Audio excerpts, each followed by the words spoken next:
Hello, and welcome to the first annual Women Leaders Forum 2014 in Vietnam, and congratulations to the top 50 businesswomen in Asia Pacific. I've been traveling to Asia for over 30 years now, starting in 1975 when my father was the U.S. representative based in Beijing representing the United States and China. I've traveled to over 40 cities in Asia, and I've seen enormous development and incredible change, economic prosperity reaching all walks of the Asia-Pacific Rim. A lot of that development has come increasingly at the leadership of capable and able women. Women who have taken small companies and turned them into large companies. Women who have taken over multinational companies and led them with determination and clarity. I've come to the conclusion that if more women could have more leadership, not just in business, but in politics and global leadership positions, the world would be a much better place than it is. I was raised by a remarkable woman, my mother, Barbara Bush. Barbara Bush has led in so many ways by her example. She wasn't a business leader, but she was a great leader in her own right. And my mom has raised 5 children. I think you could say fairly successful. I'm one of the lesser known of the Bush children, but my brother George rose kind of against expectations to become president of the United States. My brother Jeb served as governor and is a potential candidate for the presidency. My brother Marvin and sister Daro are doing wonderful things. And so I think you can say that without a doubt, my mom has had great success. But one of her greatest legacies is the leadership she's shown in her charitable interests.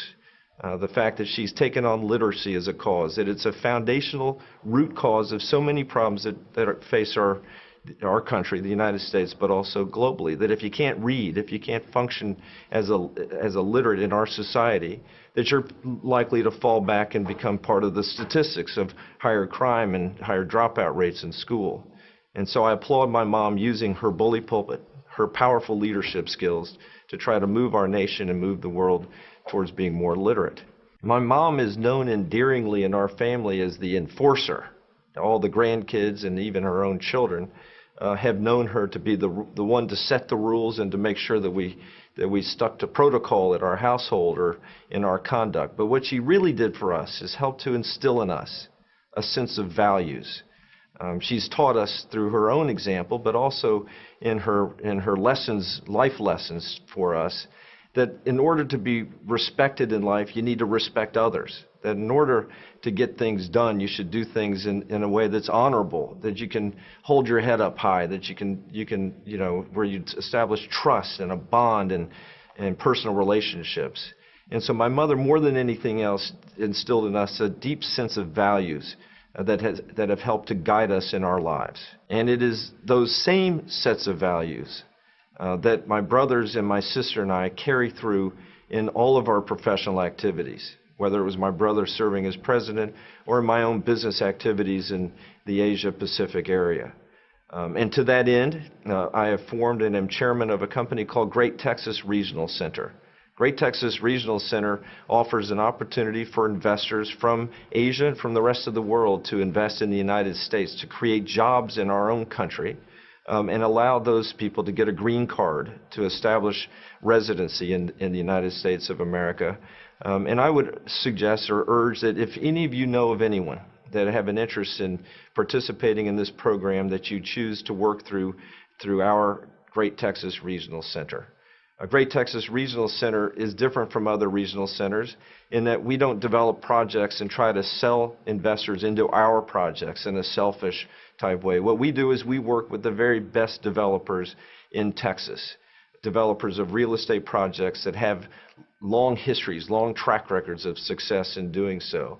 The most important thing for the investors from our perspective is that they get into an investment based on track record, that the project will be completed, the jobs will be fulfilled, and they'll get their green card, and that they'll get their money back at the end of the term of the investment.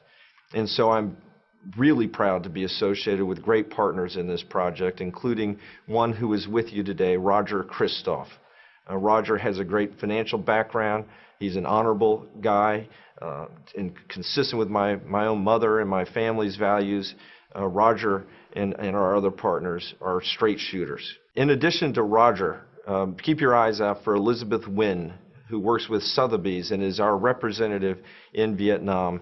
She can give you all the details regarding investment opportunities through Great Texas Regional Center in the United States. Thank you. Thank you very much for listening. It is such an honor to participate in this program, to recognize and to congratulate the 50 top businesswomen in Asia Pacific. You've been great examples of leadership, and you're a great model for others to follow. There's no doubt that women will continue to play an increasingly important role in the economic development of the region. So thank you and congratulations.